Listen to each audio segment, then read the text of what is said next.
Building a portfolio with Fidelity Basket Portfolios is kind of like making a sandwich. It's as simple as picking your stocks and ETFs, sort of like your meats and other topics, and managing it as one big, juicy investment. Now that's pretty good. Learn more at fidelity.com/baskets. Investing involves risk, including risk of loss. Fidelity Brokerage Services, LLC. Member NYSE SIPC. New Jersey's public television network, NJPBS, and its newsroom, NJ Spotlight News, present a new podcast series called Hazard NJ. Hosted by journalist Jordan Goss-Poret, Hazard NJ digs through the muck of hazardous Superfund sites in the Garden State.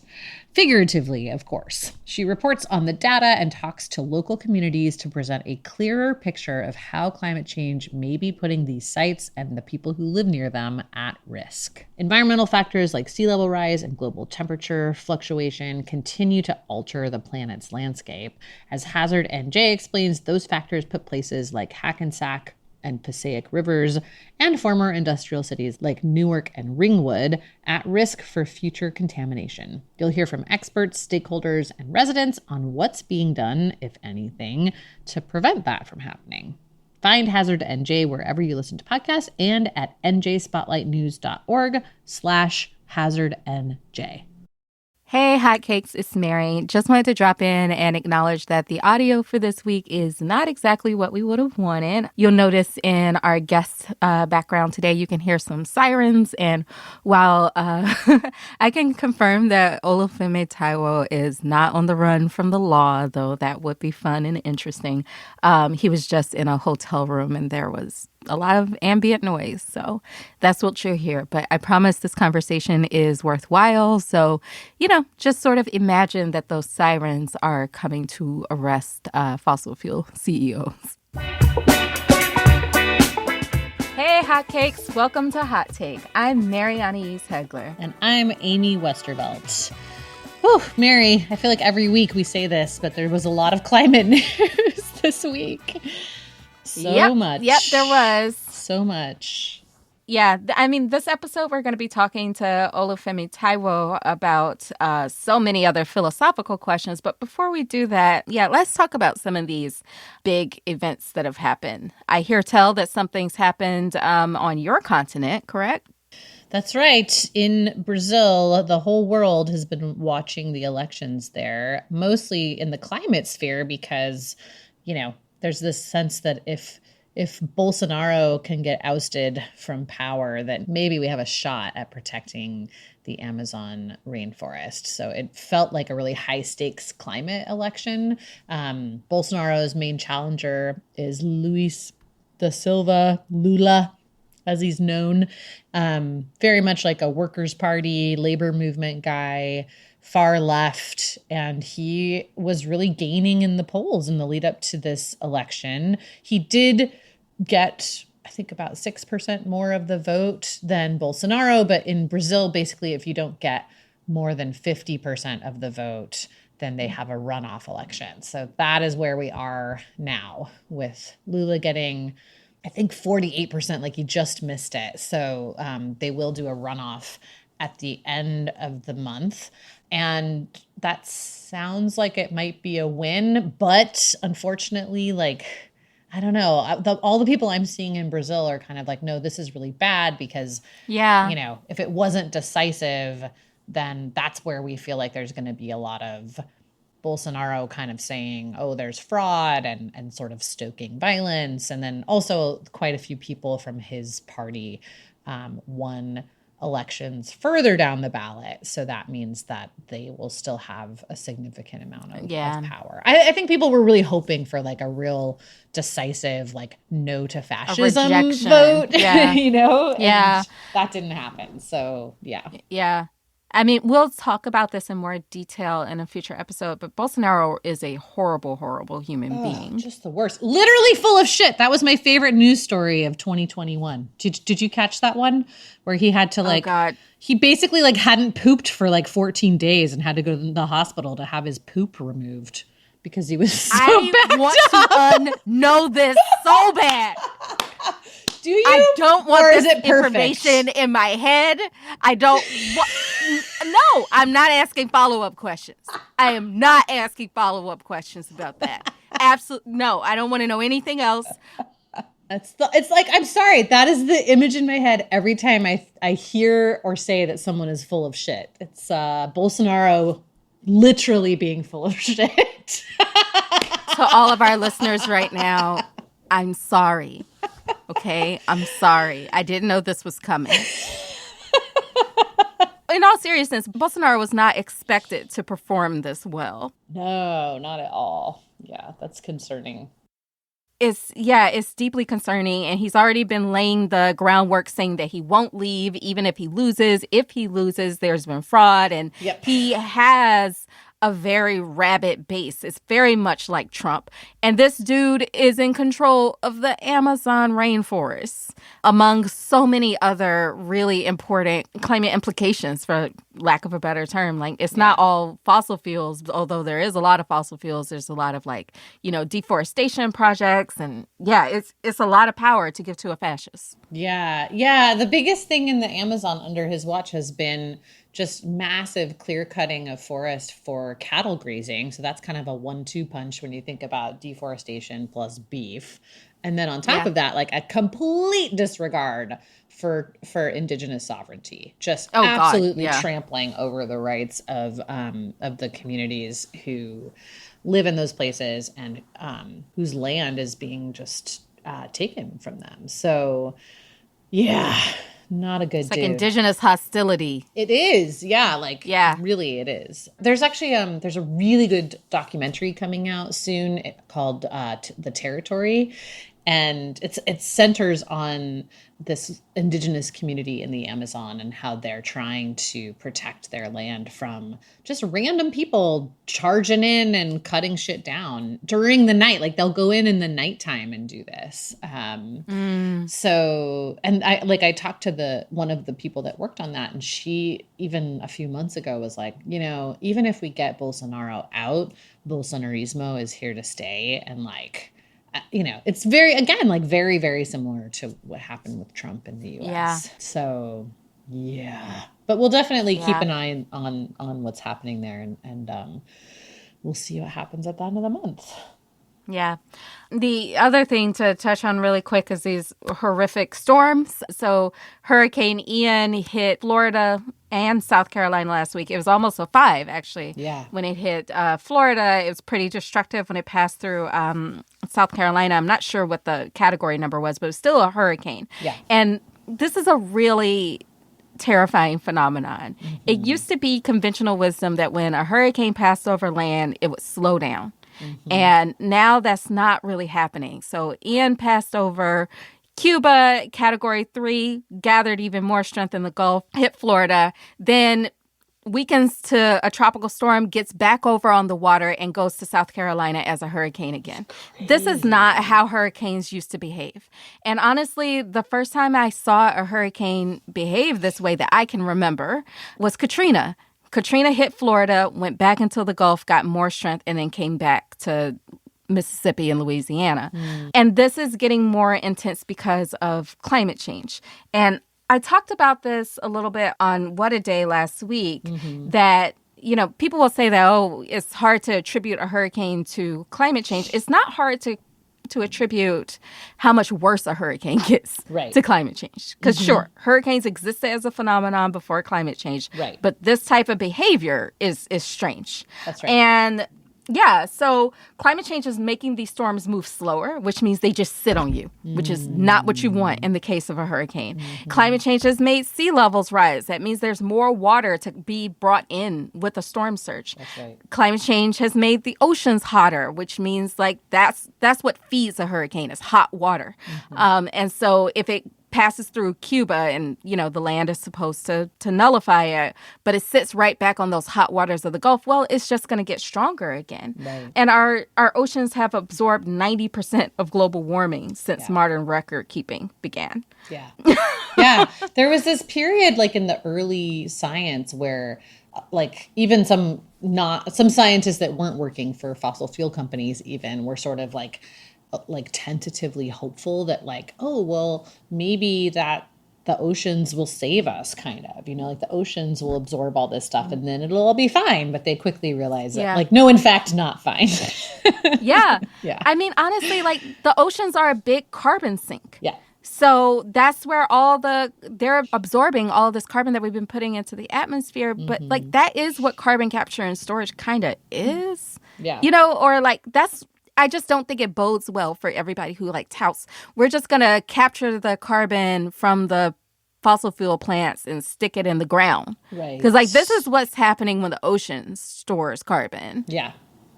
Yeah. It just seems like there's probably a lot of unforeseen consequences, but whatever. Yeah. I also just want to mention that there's been some problematic coverage of these storms that kind of pits it as DeSantis versus Biden. Yeah. And a lot of people being like, oh, now Ron DeSantis is into FEMA. And, which like I get, it's like it's easy to kind of look at it and say, oh, you voted against disaster relief for people in New York after Superstorm Sandy, for example, and you've been very vocally anti anything climate. But like, I don't know. I'm like, yeah, DeSantis is an idiot, but the people of Florida is what we need to be concerned about here, like, yeah. Yeah, it's just, it used to be kind of thought of that in the immediate aftermath of a disaster is not the time to talk about climate change. Mm-hmm. And I don't think that's true. I think that actually was never true. Mm-hmm. But in the immediate aftermath of a disaster, I don't want to hear shit about no old white men fighting. That's right. I really don't. Mm-hmm. It's immaterial at this point. Yeah. And let's save that analysis for the hypocrisy of the right wing for later. Yeah. But also, that's not news. They're always hypocrites. It's not, and it's also not actually, I was just reading something from someone who studies rhetoric, and I wish I could remember her name right now, but basically that like accusing people of or pointing out hypocrisy is not a convincing argument. Like it doesn't do anything. It sort of makes you feel good and smart, but it doesn't convince anyone else of anything. Right. And even in that case, only momentarily, right? Because a liar's gonna lie. Right. That's right. It's just kind of what they do. So anyway, I don't want to see any more headlines like that. Like media, please do better on that. But again, these storms are not going to stop. Hurricane season's not over, and these problems are far from over. So I actually think that's why it's good that this week we're taking a step back to talk to a philosopher about the big philosophical questions around climate change. Yeah, really, really great conversation with Olúfemi Táíwò, who is a philosopher. He's written 2 books recently, one on reparations with a real specific focus on climate reparations. It's called Rethinking Reparations. And the other one is looking at the sort of warping and weaponizing of identity politics that's kind of gotten us away from actual structural change and towards these kind of more surface conversations about who's saying what. So just super, super interesting guy. Definitely looks at this stuff from this zoomed out view of what's needed for structural change, which honestly made me feel a lot better and more okay, we can still do stuff. Yeah. I mean, once I got over, my starstruckness, learned a lot in this conversation. Yeah. And very excited to share it with folks. So without any further ado, I think it's time. It's time to talk about climate. My day kicks off with a refreshing Celsius energy drink, then straight to the gym. Pre-K pickup, back home to meal prep. Time for my fire station shift. One more Celsius, gotta keep the lights on. When the 3-alarm hits, I'm ready. Celsius. Live, fit, go. Grab a cold, refreshing Celsius at your local retailer or locate now at Celsius.com. Learning through play starts with Lego Duplo. With Lego Duplo, toddlers can develop real-life skills while having fun with colorful bricks made just for them. Large, easy to grip, and safe to explore. When children express themselves with Lego Duplo, they build patience, problem-solving, and empathy. See your child learn perseverance and self-expression with everything they imagine and create. Visit lego.com/preschool to learn more. Olúfemi Táíwò, welcome to Hot Take. You're our first philosopher here. Thank you. Thank you very much. I mean, I like to think of myself as a philosopher, so, Yes. I'll try not to ruin it for any future philosophers. We're super excited that you could make time for us. Yeah. While you're, out there touring for 2 books. Not 1, but 2. yeah. It's amazing. Yeah. So we Happy feel to be very here. honored. Yeah. So when did you first start thinking about climate and what led you there? Let's just go ahead and get into it. So actually, I'm not a environmentalist or, earth scientist by background, obviously, right? I'm a political philosopher.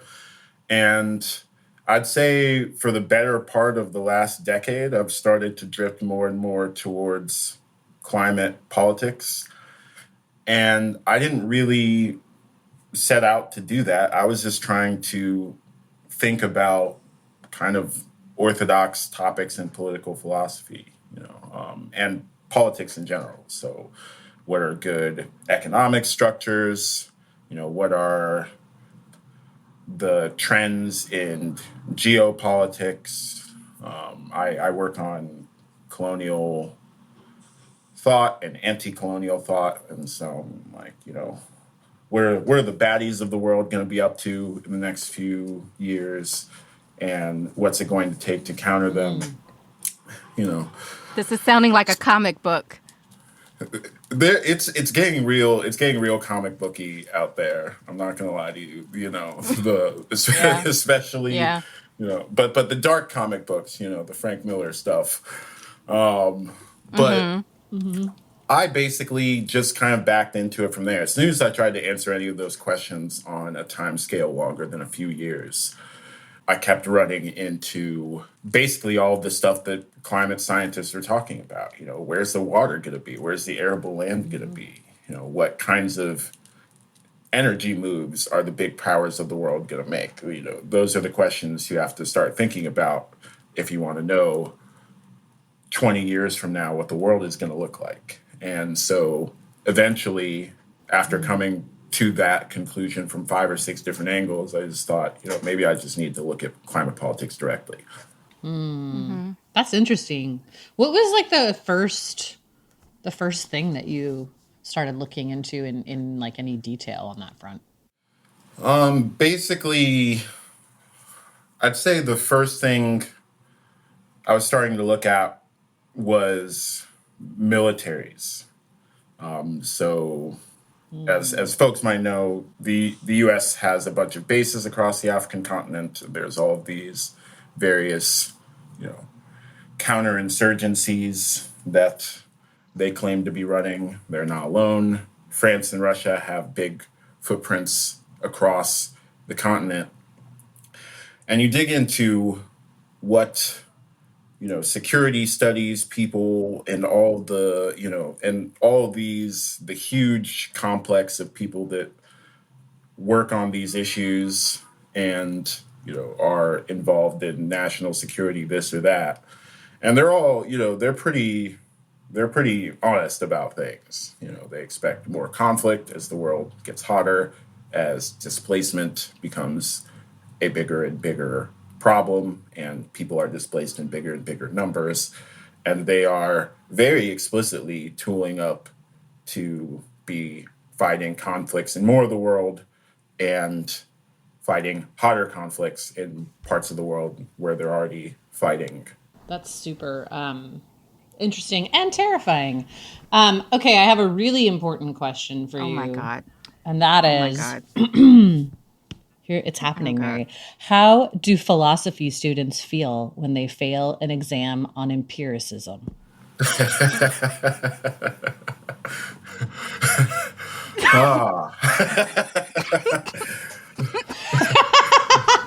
Amy, I'm so proud of you for this at the same time that I'm just like cringing so hard.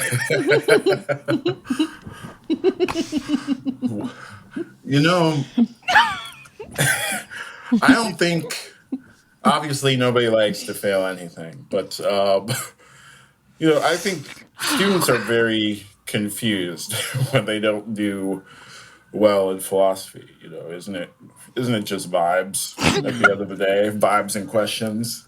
Just how I feel about this. Yeah. That's most of it. But there are arguments and such. So you do have to do other things in philosophy than just have opinions. Femi, the correct answer here is humiliated. Humiliated. That's on me. That's on me. That's really on me. I would like to speak up on the part of our listeners for whom this is over their head and just say, this is over my head, too. I have no idea what the hell y'all are talking about. I knew it was a dad joke, but I have no idea what this is. It's a philosophy dad joke, just for you. Right. I combed the internet.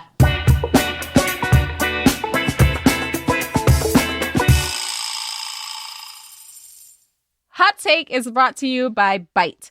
I was brushing my teeth this morning and realized I have not bought toothpaste in a lot longer than I usually have because I feel like the Bite pellets last a lot longer than a tube of toothpaste. I think that's true. Yeah. They're also neater. So much neater. Yeah. And the jar is actually cute, so you don't mind it being out on your sink. Unlike a goopy, gross toothpaste. I mean, seriously. Yeah. Seriously. Yeah. And it's always nice to reduce your plastic waste, and I like having a clean vanity. As you know, I'm a skincare freak, so it looks nice alongside my skincare stuff. Yeah. So Yeah. And Amy, I'm going to ask you a question now. Did you know that you swallow 5 to 7% of your toothpaste every single time you brush your teeth? That's an entire blob of toothpaste every 7 days, Amy. It's gross. It sounds gross. It just, every time I hear that, I think about, just actually intentionally eating a giant blob of toothpaste and how gross that would be. That would be pretty gross. Also, gross. I know you knew that stat because you ask me all the time, so It's I true. finally got to ask you. It's true. It's true. Yeah. But that's why Bite makes dry toothpaste tablets made with clean ingredients that are sulfate-free, palm oil-free, and glycerin-free. Bite toothpaste bits are also convenient. You can just pop a bit in your mouth, chew it up, and start brushing. It will turn into paste just like you're used to, but with no plastic tube or messy paste. Yeah. I love them. They're good. Yeah. Yeah, it's really nice. It also kind of makes you feel kind of cool or something. It feels like taking It does feel cool. like a chiclet. It feels like a little bit futuristic. I like it. Yeah. It's good. Yeah.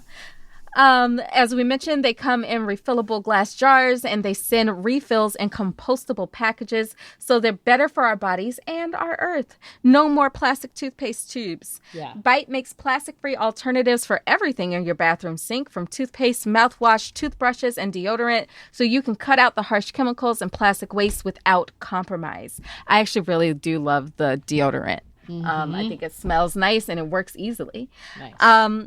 Bite is offering our listeners 20% off your first order. Go to trybite.com/hottake or use code HOTTAKE at checkout to claim this deal.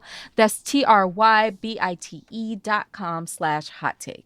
Hot Take is brought to you by Real Paper. I think we all know by now how much I love this toilet paper. I really love it a lot. Not just because it's soft and has good texture and all of those things that you want in a toilet paper, but also because it's way better for the planet than normal toilet paper.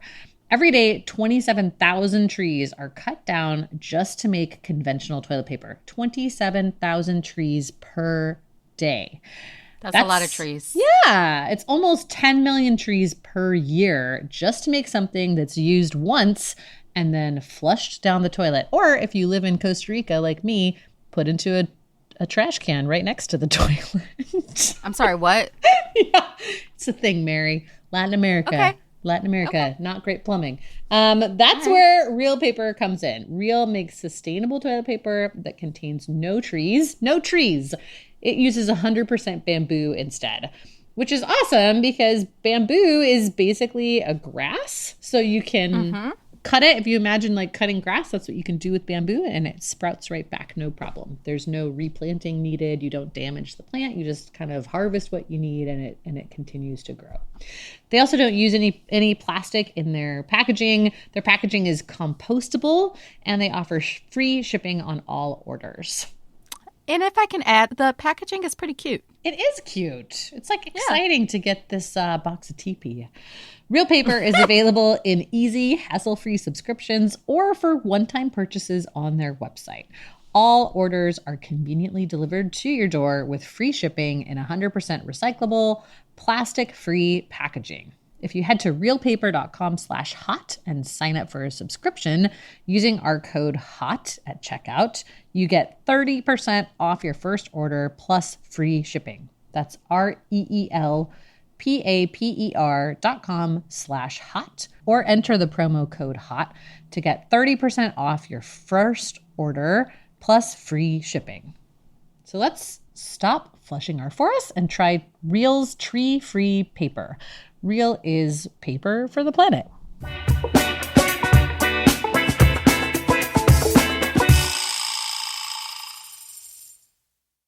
Femi, I was telling you earlier that you're one of my favorite follows on Twitter, and Twitter is just such an interesting place. It's like where we've gone to have all of our public discourse, really, especially in the pandemic. And there's no better place to realize that our public discourse is just broken. And one of the, like all the conversations around cancel culture, et cetera, but also identity politics. So you've written a lot about identity politics. So can you tell us what were identity politics originally and what would you say they've become? So the term identity politics comes from the Cambrai River Collective, which was a group of Black feminist socialists, queer Black women who were socialists, and they met in Boston and came up with this way of thinking and way of articulating their politics. And as I understand what they said back in the late 70s, identity politics is basically an idea about how you get started doing politics. One way you could get started doing politics is to just, have a bird's eye view of what the entire world system or what your country's political system looks like. And from that view, from 50,000 feet, decide what the most important issue is. And regardless of who you are and where you are in that system, just deciding to work on that. That's how some people think about politics. But another way of thinking about politics is the one that I think they were suggesting with this term identity politics, which is start from where you are, right? Look around. What are your priorities based on your social position, based on what's happening in your life, based on your immediate circumstances, and, the kinds of things that inform what we now describe under the term identity, right? Stuff that pertains to you.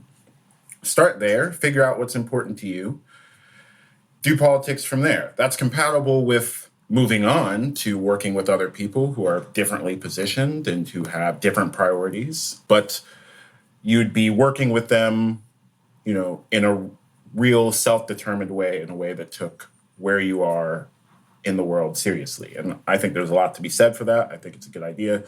And that's the team I would say that I'm on. Now, on social media and in general, in the years since the 70s, there's people who have taken the idea of working on identity-based issues and taken it to mean, well, what you should be up to is working with people like you and working on issues that have to do with your circumstance. And you should be skeptical or even hostile to people outside of that kind of small group. So people have taken it in a sort of anti-coalitional direction. I don't think that's a necessary part of identity politics. I don't think that's a good part of identity politics or politics in general. And so I would be against that, I guess. So how do you identify with politics? I was trying to get philosophical. Yeah, I mean, Pan-Africanist, socialist, eco-socialist, there's a lot of ists you could describe me as, but I think those are fine. Oh, shit. I didn't expect you to have an actual answer for that, but I am really? talking to a philosopher, so there we go. I was like, I don't No know. one ever asked me that directly. That's really? surprising. Yeah. Yeah, No, that's no funny. one ever asked. Okay, sort of following on from there, what can you define elite capture for us? I know this is like the focus of your most recent book, but a lot of people might not have heard that term, and especially with respect to identity politics. What does that mean? Yeah, so elite capture is just what happens over time when the most advantaged people in a group get control of stuff and, maybe more importantly, processes that should be for the whole group. So social scientists who are studying the idea of elite capture would often talk about how aid packages that were meant for a whole village or town or state ended up, the lion's share of it ended up with the people who were most advantaged, big landowners or religious authorities, whatever the case might be. Another version of that would happen with something other than monetary resources, but the political direction of a movement or an organization is also something that can be subject to elite capture. So the example I've been giving these days is one that echoes a criticism of LGBTQ organizing that Barbara Smith of the Columbia River Collective is one of the people who have leveled this criticism. And they say that for a while there, the movement got overly focused on marriage equality to the exclusion of other things that were also of interest to queer folks and arguably of greater importance to the larger group of queer folks. And one explanation of the reason for that is that marriage equality was the big priority of people who were advantaged within that group of people, white cis gay men, for example. And if that's the case, then that would also be an example of this thing I'm calling elite capture. Would it be accurate to say that sort of like the girl boss feminism is kind of an example too? This idea of like, as long as I'm on top of the power structure is fine. Yeah. Girl boss feminism is a great example, right? Not many women are in a position to be bosses, right? So the gender politics of who is a boss and how we relate to bosses is clearly of interest to that group of women, that small subgroup of women, but maybe isn't what the entire group of people under that identity label would require for their liberation. Yeah, I always thought something was kind of wrong with the whole girl boss situation because I've had a lot of bosses in my life and a lot of them have been women and a lot of them have been incredibly shitty. Anyway, in your book, you write about how politicians and corporations co-opted Black Lives Matter as a classic example of elite capture. So can you explain a little bit more about that here? Yeah, one of the examples I use in the book, it's just an example that I connect with personally because I live in Washington, D.C. But one of the examples I use in the book was the painting of Black Lives Matter on the actual physical streets of Washington, D.C. So a couple of years ago, in the summer of the protests that happened after a bunch of police killings, including the killings of Breonna Taylor and George Floyd and Tony McDade and many others. There were all those protests across the country. The various police forces are out there, tear gassing all of us and hitting us with batons and kettling us and this, that, and the third. And the mayor of DC has Black Lives Matter painted on the streets in front of the White House where this has happened, a sort of challenge to the Trump administration and maybe a message to her base of something like solidarity with the movement, and then goes on to approve a larger budget for the police, which the movement had been kind of centrally organized around fighting. Right? So the symbol of solidarity doesn't end up being in lockstep with the actual kind of substantive political decisions that this politician, a Black politician in this case, is making. Somehow I didn't clock that they increased the budget for the police at the same time that they painted that. Yeah, we were all looking at the paint. Yeah. Right. And the Trump Right. administration. That's part of how it goes. And the Trump administration, right. Right. It kind of feels like it's harder for people to hide behind symbols now that Trump is out of office. And a lot of these companies and different entities haven't caught up to that. So they're still trying to offer these symbols and symbolic gestures. But now the big bad is kind of not gone, but out of the White House. So it's harder to do that. Yeah, I mean, I imagine it is harder to hide behind symbols at this point. But you could say that they don't really need to, right? Now President Biden will just say, I want more money to go to the police. And, there isn't much that the rest of us can really do about that. And this is actually one of the things that I'm trying to point out in the book. It is true that sometimes when it's convenient, politicians will co-opt slogans like Black Lives Matter and paint it on the streets. And listen to Black women. Remember that one? Some people on the left will be like, well, this shows some kind of special deficiency of identity politics, the fact that it can be co-opted in this way. But, clearly whatever kind of power, co-optation or not, that Biden is wielding and responding to when he just says, I'm going to increase the police budget and then attempts to do so, is not the kind that the deficiency of identity politics is in a position to explain. All right, so I think we're doing ourselves a disservice if we're so focused on the dishonest things that politicians do with our slogans, and we kind of replace our frustrations with those dishonest things that they do in place of a more sober and serious, to my mind, analysis of why the politicians have the power that they have. Do you see any difference at all in the sort of elite capture approach of corporations versus politicians? Like, when Exxon or BP or whatever is like, we care about the LGBTQ community, or Chevron kind of infamously did a whole Black Lives Matter thing on their Twitter feed when those protests were happening too, which is a lot. That's a lot. Yeah. But yeah, I guess I'm curious about what difference you see between those things, if any.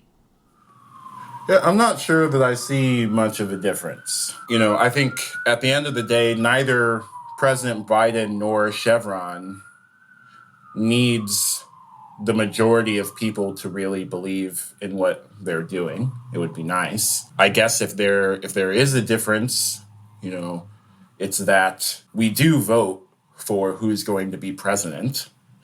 We have a nominally democratic way of electing political leaders. And so there is some actual leverage that people have as an electorate over the maintenance of power of those officials, whatever criticisms we might have of liberal democracy. But there isn't even the pretense that the actions of Chevron are going to be put to a vote by the people who are affected by carbon emissions. No one pretends that the shareholders' meetings includes us. So if there's a difference, it's just that. But that seems like a difference of degree, maybe more than a difference of kind. The thing is, I was thinking about this when I was reading your book, that especially around the tendency to focus on the deficiency of identity politics instead of looking at power structures. I feel like that's happening right now in the climate movement. There's this huge maybe we shouldn't talk about how climate impacts Black and brown people first and worst because there's research that shows that white people tune out when we do that. Or I don't know, like there's this way that like fossil fuel companies are able to really sort of easily weaponize the movement's kind of lack of a racial lens to its favor. It's very easy to say, oh, the green transition will leave out low income communities and people of color, because like the climate movement has a huge history of actually doing that.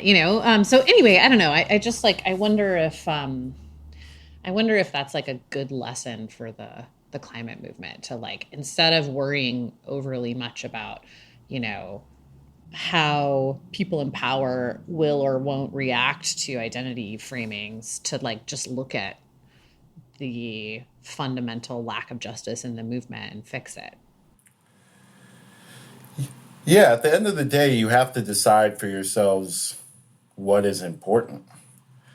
The other side is going to lie, cheat, and steal. And the way that they lie, cheat, and steal will depend on what you give them to lie about, and, what things you develop that they'll want to try to steal. But the fact that they're going to try to co-opt language or peel off support from people is something that is remarkably consistent across various kinds of things you might try to do. Whatever you're going to do, Chevron is going to try to downplay it or co-opt it, whatever it occurs to them, because they're on the other side of the political issue. If you let opposing them become the main or only thing that we're paying attention to, then you're going to lose track of your own principles and values. And, that's not a strategic advantage of any kind that I can think of. Yeah. We need to go to an ad break, but I just have one really quick question before we do. If you put the DMV on a scale, what would it weigh? By the DMV is in Department of Motor Vehicles, or are you talking about the area around DC? No, the area. It would weigh a ton. All right. It would weigh a Washington. Get it? Where Washington? I was not told to prepare for these puns. All right, we'll be back.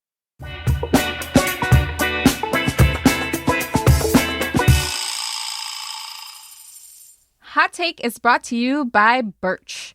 I got my Birch mattress in April, and I've been sleeping so much better ever since. Kind of makes it a little difficult to get out of bed in the morning I've started keeping my books closer to the bed and my notebooks a little closer, so I can just like hang out a little bit longer. It's pretty nice. Birch mattresses are stylish, comfortable, and most importantly, environmentally conscious. The non-toxic mattresses are made right here in America and are crafted with natural and organic materials that have been sustainably sourced. That's awesome. I know, right? Yeah. So we want to give all our listeners the ability to enjoy a deep and restful night's sleep with a new mattress from Birch. They source only the finest quality materials like organic, fair trade cotton, organic wool, and natural latex to create luxurious mattresses designed to give you the best night's sleep. Every Birch mattress is constructed with non-toxic materials and a focus on breathability to keep you cool at night. For you people who sweat. It's me. It's for me. Yeah. I think people don't think about this that much, but they should. The whole like toxic materials in mattresses thing, because like, your body is on that. Maybe there's a sheet, but that's not like a lot of protection between you and like lots of chemicals that have been used to grow cotton or to develop the synthetic fibers that are in some mattresses, or the plastic that is in, some of the liners on them, all of that stuff. Like why not just not have that all around you while you're sleeping at night? Plus, Birch knows there's no better way to test out a new mattress than by sleeping on it in your own home. That's why they offer a 100-night risk-free trial. Try out your new Birch mattress, see how your body adjusts, and if you decide it's not the best fit, which I have questions for you, but you're welcome to return it for a full refund. And don't forget, Birch mattresses are American-made. Birch owns their own manufacturing facility and relies on skilled manufacturers to produce the highest quality product. They believe so strongly in the quality of their mattresses that each mattress includes a 25-year warranty. Wow, 25 Okay, years. now that's news to me. I didn't quite get that. 25 years? All right, crazy. Birch. Yeah. All right, bet. Yeah. Bet. Birch mattresses are shipped directly from their manufacturing facility to your door for free. The mattress comes rolled up in a box and is super easy to set up. I'm telling you, if I can get that mattress set up and up all of my stairs, and I'm not a bodybuilder. I don't know what y'all might think. I know y'all haven't seen me in person, but yeah, not that swole. They're pretty easy to set up, is all I'm trying to say. Birch is giving $400 off all mattresses and 2 free Eco-Rest pillows, which have the Amy Westervelt seal of approval. True. I'm like a picky bitch when it comes to pillows, and these things are amazing. I would buy a mattress just for the pillows. I'm not going to lie. Wow. That's a big endorsement. Go to birchliving.com/hot to take advantage of this deal. That's $400 off and 2 free Eco-Rest pillows. Better sleep better with Birch. Cricket is bringing you the election coverage you love to hate with Cricket Radio every weekend in October on SiriusXM Progress and on the SiriusXM app. Join our lineup of podcast hosts, candidates, experts, and more, including Hot Take at 8:30 a.m. and 2:30 p.m. Eastern each Sunday, as we break down all the issues that matter this November. Dive into conversations shaping our current political climate and give the only 100% correct opinions in politics. You don't want to miss this. Listen to Channel 127 or subscribe now and get up to 4 months free of SiriusXM. See offer details at SiriusXM.com/crooked.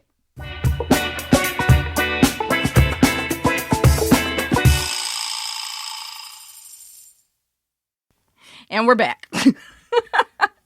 Okay, so Femi, you have pushed back on the listen to X group of people trope. Like I just mentioned, like the listen to Black women trope that was running around for a while. Can you explain why and what you'd prefer to see in terms of inclusivity that doesn't default to, quote, identity politics? So I'm still on team identity politics. So it's not identity politics that I want to leave aside. But there's a way of using identity politics that I want to leave aside. And that's what I've been calling deference politics. Okay. And I think that's the thing you were describing in the question, right? So the idea that we find somebody from the marginalized group and we make them a spokesperson / thought leader / whatever. And we take their political judgment as our political judgment. We take direction from them, so on and so forth. I'm not about that. I think that gets a lot wrong. One of the arguments I make against it is, at the end of the day, we don't have equal or even representative access to other people's views or perspectives, especially marginalized folks, right?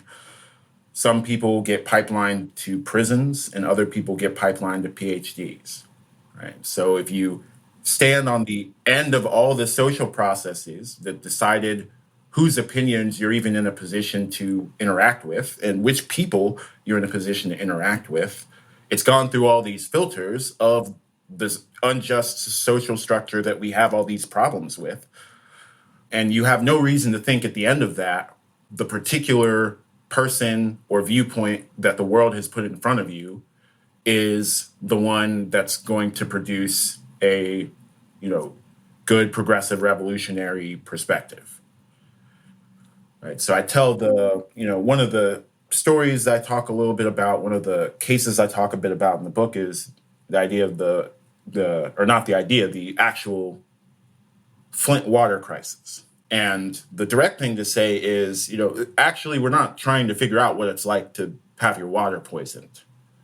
That's not to say that everybody already knows what it's like to have your water poisoned, but that isn't the question. The question is, how do we clean the water?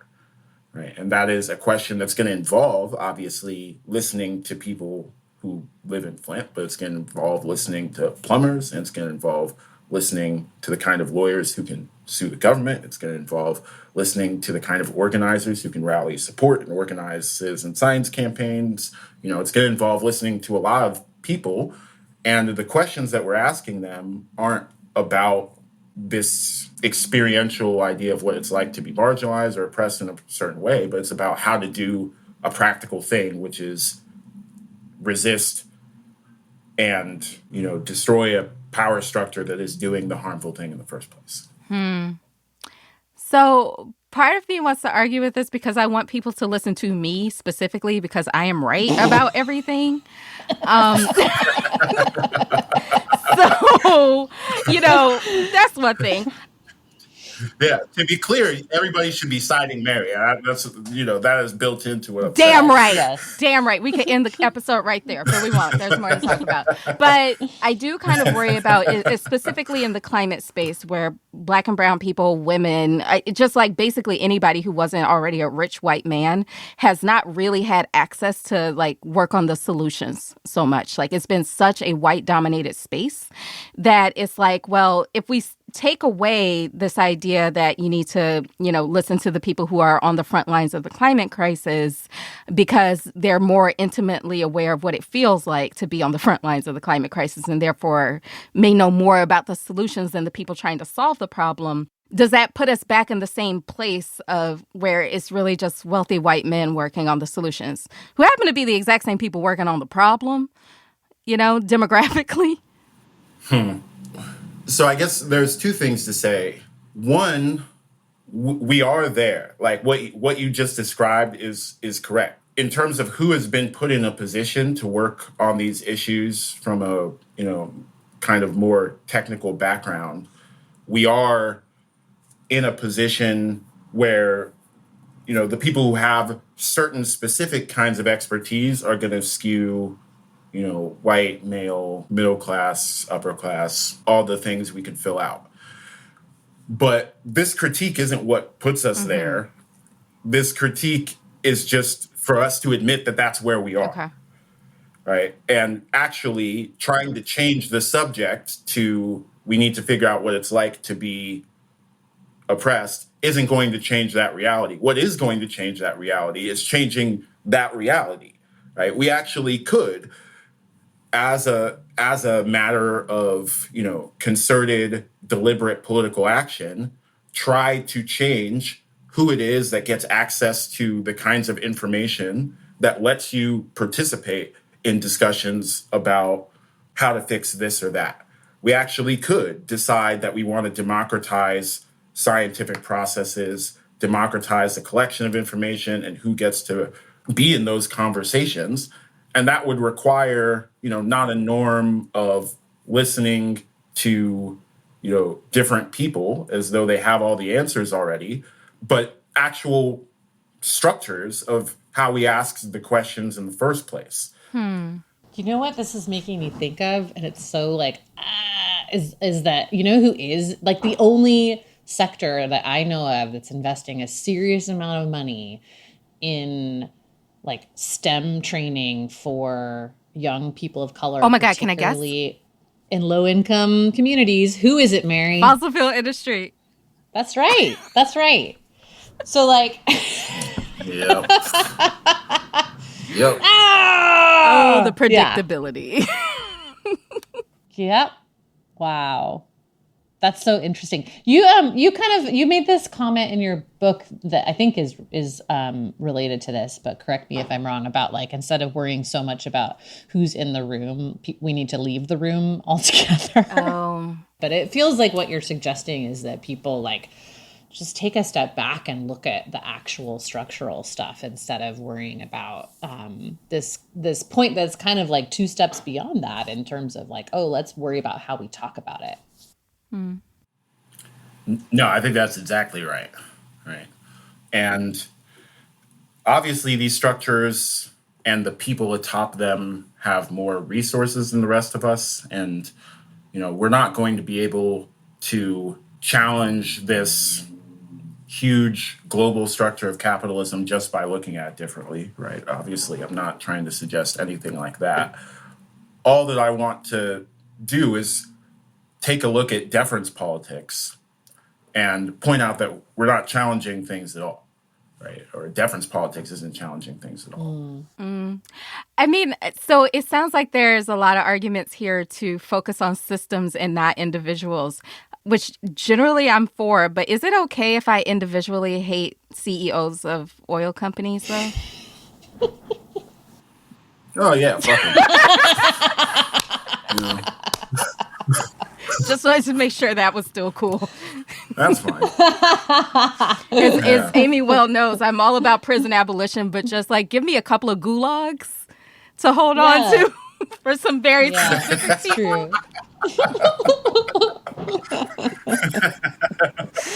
No. It's true. It's very true.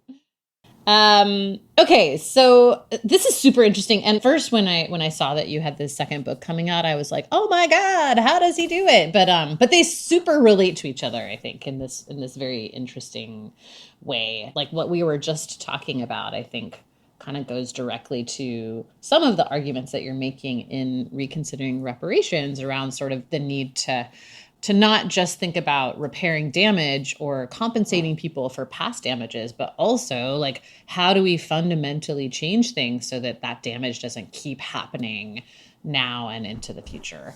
So, I'm just wondering about like how you think about this idea of world building or, a constructive approach to politics, and like how it kind of crosses into both of these realms.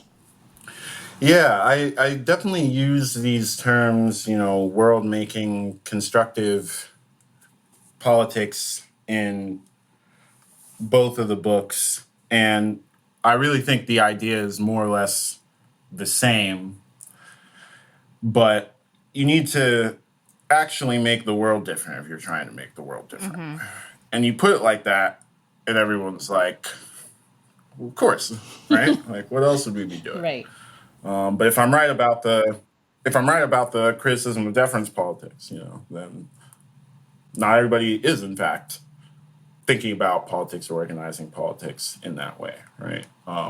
Much more importantly, I think there's this sort of ecological view that I'm trying to push for, both specifically on the topic of reparations, but more generally in left politics. And, we have to think, what is the environment like in the sense of overall political environment, but also in the sense of the literal environment?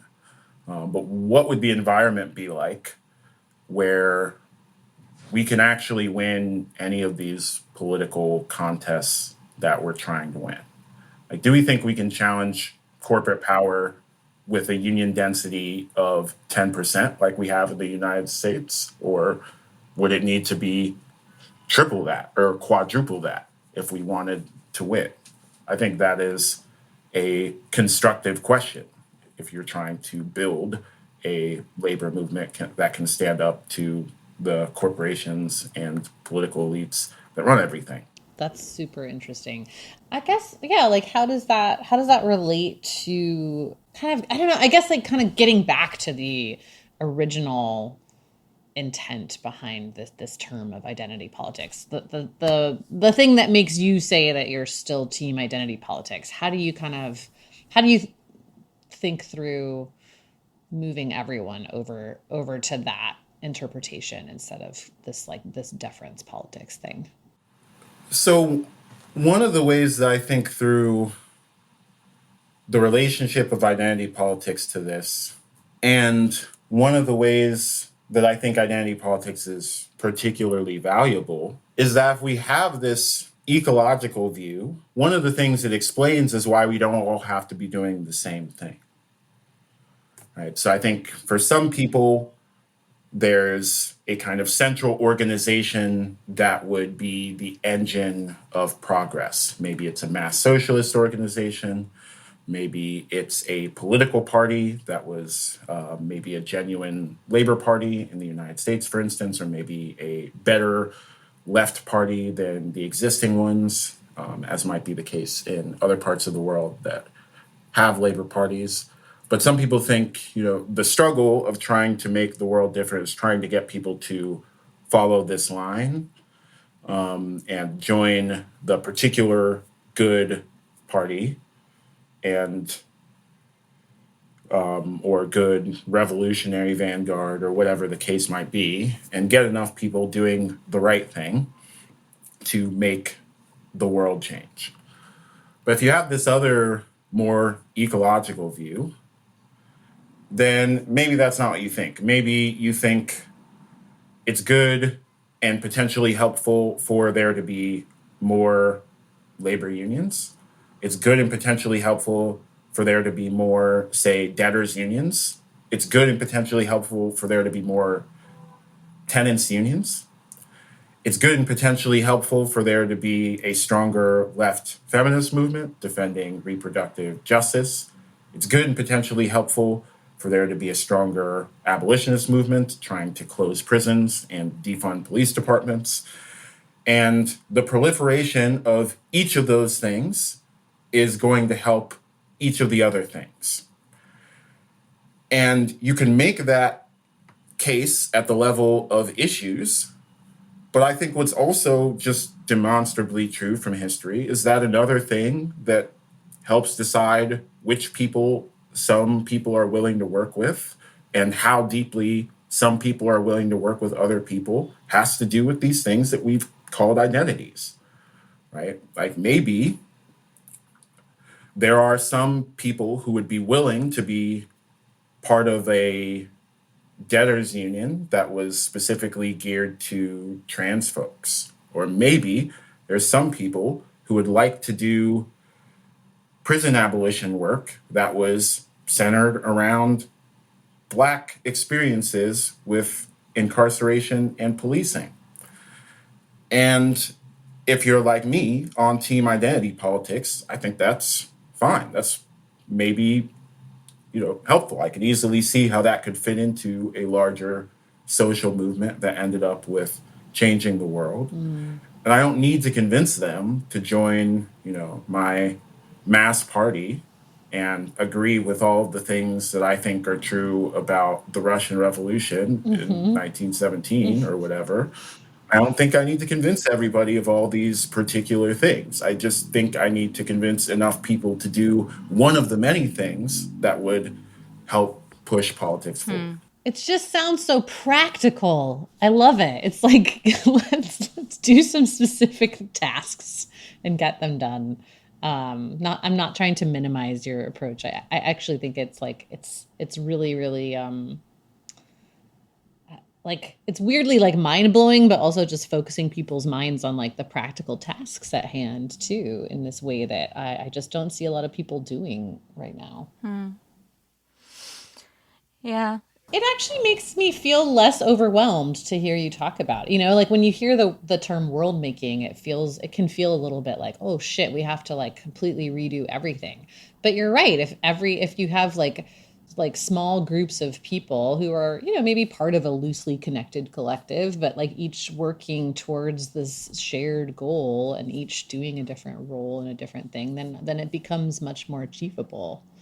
Why do you think there's been such a like tendency towards doing things the way they're done now? Like this, no, we must all be part of this, these big groups. Is it just money and like power consolidation, or like, I don't know.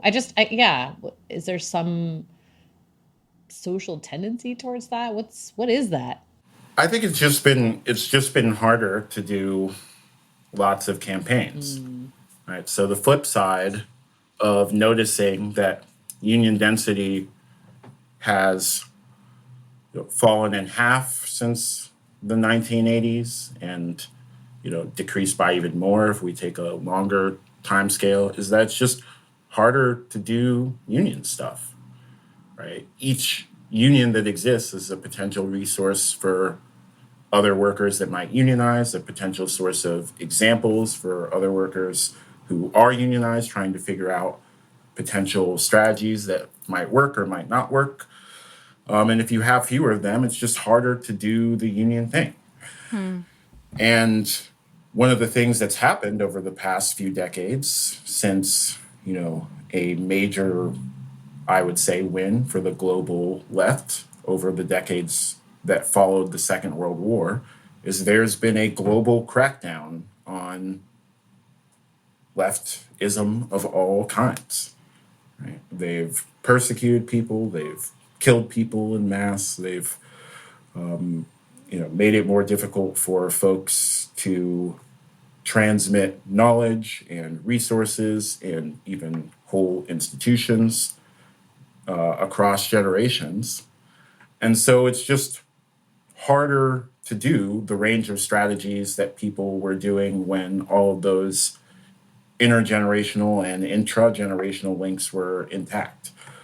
But the more we build workers' unions and debtors' unions and tenants' unions, and the more we do ratepayer strikes, and the more we build left media outlets and podcasts like this one, and thanks for a shout out. We build out all of these structures. Yeah. The easier it will be for us to do all of these things next year and the year after that and the year after that. Yeah, so you seem really drawn to talking about how things, forces can help each other for the greater good. Let's talk about how they can hurt each other for the better, greater bad.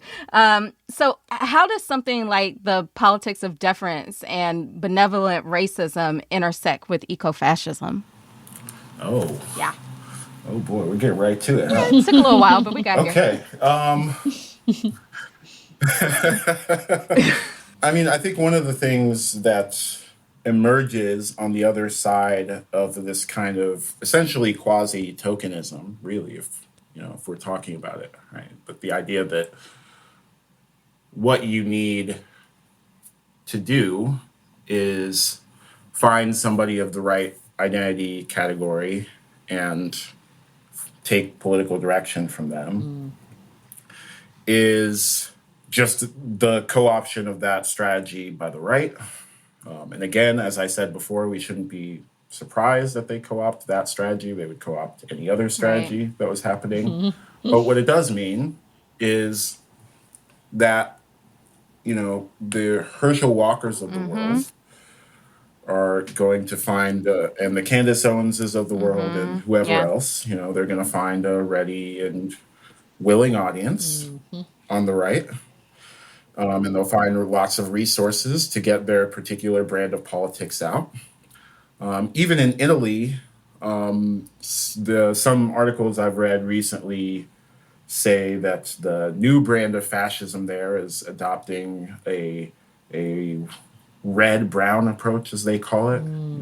Fascism with left anti-colonial vibes. Yes, I'm seeing that. I'm seeing that here too. Italian fascists. Yes, in Costa Rica. Yes. Yeah. No, I'm sorry. In the U.S., not in Costa Rica. Fair enough. Yeah. Yeah, they'll quote left anti-colonial luminaries, your Nkrumahs and Sankaras, in the service of fascist politics. And I think that's a particularly extreme version of it, but maybe the DC mayor painting Black Lives Matter on the streets and then helping to fund the cost is a more centrist version of it. I think the lesson we should take from that is just, there's 7 to 8 billion people in the world, and you can find a person from any group who believes anything, right? And you can find a quote from even people who disagree with you where there's overlap of opinion, like how the entire U.S. political spectrum quotes Dr. King for this and that, regardless of what the guy actually thought, right? So all this is to just say deference politics isn't going to provide you a good strategy of figuring out your political direction, but that's not to say that identity politics won't. That's super interesting and terrifying. It's all a little bit terrifying. It's a climate show. Yeah. It's true. Okay, so I'm assuming that you saw the interaction between Farhana and John Kerry, where she was asking about this was at like during Climate Week. They were having a whole conversation about the US's role in the international climate summits. And John Kerry was asked, when will the US actually deliver on their promised kind of funding for loss and damages, and also stop getting out of the way of people having that conversation. So I'm curious, like, what you think about like the conversation around loss and damages with respect to your thoughts on reparations in general, and then also, what your take was on that whole exchange. John Kerry got very flustered, very huffy, I would say. Yeah. There was a flounce. He was not having a good time. Let's just put it that way. He was not. Yeah. So I'm curious what you think of all that. Adorable. Carrie. Well, let me not. All right. So you can, just so you know. In general, I actually am not. I'm not familiar with this exchange. That's the only reason. That's the only reason Okay. I'm not going to go in on him for this particular thing. But just reacting to your description of it, I find that unsurprising. I'll put it that way. And in general, what I would say about loss and damage is, I think loss and damage is a great idea. It's a great vehicle for the kind of redistribution that I think would be a necessary condition for remaking the world in the right kind of way, right? Because it's not just building solar panels and putting them up, but it's also building the political structure around those that are going to be compatible with self-determination for everybody. And so it's going to involve redistribution of money and power, essentially. And loss and damage is one vehicle for doing that. And I think it fits squarely in to how I would think about reparations, and I think how lots of other people think about reparations and climate. I'm, of course, not nearly the first person. There's decades and decades of people talking about ecological debt and essentially related concepts, if not identical concepts, right? But I think loss and damage clearly fits in, and a lot of the people who have been advocating for loss and damage as a vehicle have said so already. And I just think they're right. I guess the only other thing I would say, which is, again, what advocates of loss and damage also themselves say, is that, the broader reconstructive ethos is bigger than loss and damage. You don't want to wait until something is gone to think about redistribution from the rich to the poor, from the global north to the global south, to build the world in the direction of justice. You also want those kinds of redistributions to happen for climate adaptation, so preventing the losses in the first place, also for climate mitigation, which would also help prevent losses in the first place. And I think those are important not to lose sight of. What do you think of the assertion that, nobody has the wherewithal or the money to pay for loss and damage? Somebody's got the money. I just...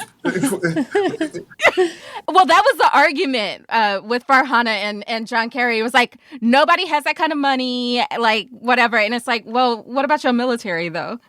I'm saying, like, the Department of Defense has that kind of money. Like, so does the Norwegian Sovereign Wealth Fund, which I believe is entirely funded by oil. Just as a start. Oh, do tell. It's about $1 trillion in there, guys. Let's get after it. Yeah. Yeah. It's one thing to say that nobody could pay for all the damages that are happening all at once. I'm not even sure that's true because of all the things we just rattled off, right? But even if it were, that's not to say that the U.S. and lots of other places in the world can't kick in more than they're kicking in now towards addressing huge disasters in Pakistan and Puerto Rico and the Horn and all the other places that are, dealing with crisis right now. And it just seems very disingenuous, bordering on dishonest. Not bordering, just dishonest. I don't even know why I said that. It just seems dishonest to say otherwise. Yep. Yeah. Yeah. And sorry, the Farhana that we're talking about is not just, she doesn't just go by one name like Cher. It's Farhana Yamin. She's a climate lawyer, and she's been involved in like a lot of the climate negotiations over the years. So I think, I heard from someone there that she very intentionally kind of moved to the front row to ask Carrie that question, which was an interesting move. It was a good one. I liked it. But I also actually, this makes me wonder about kind of some of the stuff we were talking about earlier around structure. Like, there's this huge focus on getting the money, which obviously is very important. But like, there's been not that much around how that money would then actually be redistributed and who would do the redistributing. Like, we don't want the World Bank, for example, in charge of that. Dear God.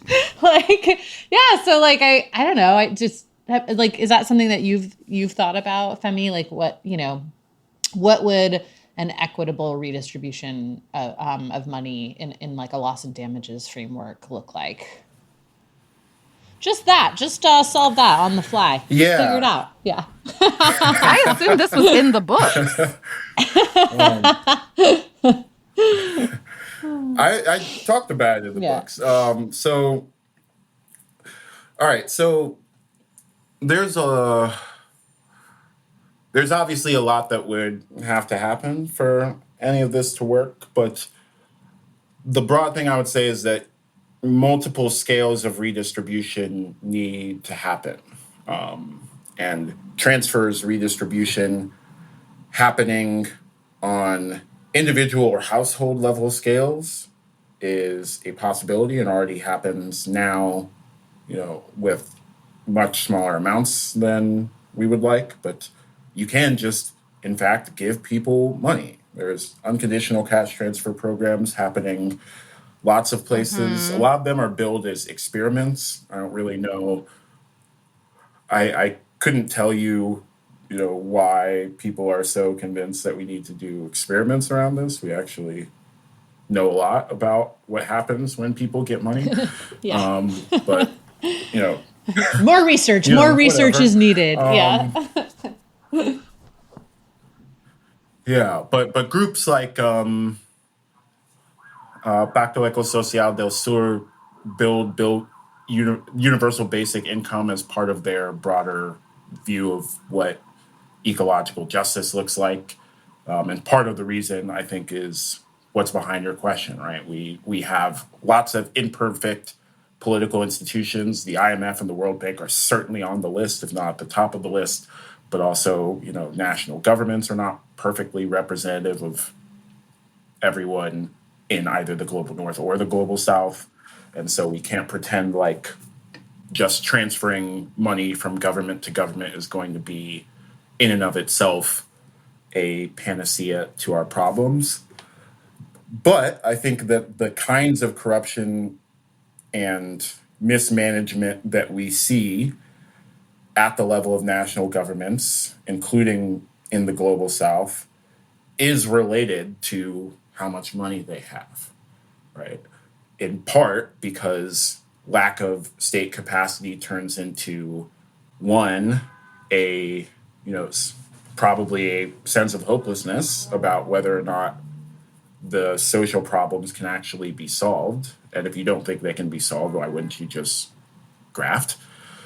And two, they turn into openings for foreign actors to co-opt the policymaking process, whether it's McKinsey offering quote-unquote technical advice to global south governments, or whether it's big institutions like asset managers coming in and offering to finance problems and make up for, budgetary shortfalls or lack of budgetary capacity that global South governments have, and then creeping into the policymaking process that way. All that is just to say that transferring money, canceling debt, which I've also had a bit to say about, and many others have had a bit to say about, all these things would go some distance to making at least the current levels of corruption that we see across the world, across the North-South divide, a little less tempting to the powers that be. Yeah.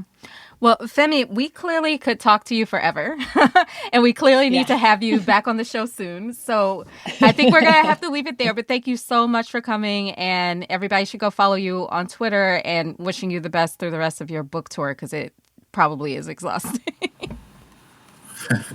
Thanks a lot. Thanks for having me. Thank you. Hot Take is a Crooked Media production.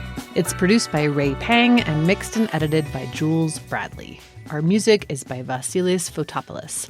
Thamali Kodakara is our consulting producer, and our executive producers are Mary Anais Hegler, Michael Martinez, and me, Amy Westervelt. Special thanks to Sandy Gerard, Ari Schwartz, Kyle Seglin, and Charlotte Landis for production support, and to Amelia Montooth for digital support. You can follow the show on Twitter at Real Hot Take, sign up for our newsletter at hottakepod.com, and subscribe to Crooked Media's video channel at youtube.com/crookedmedia.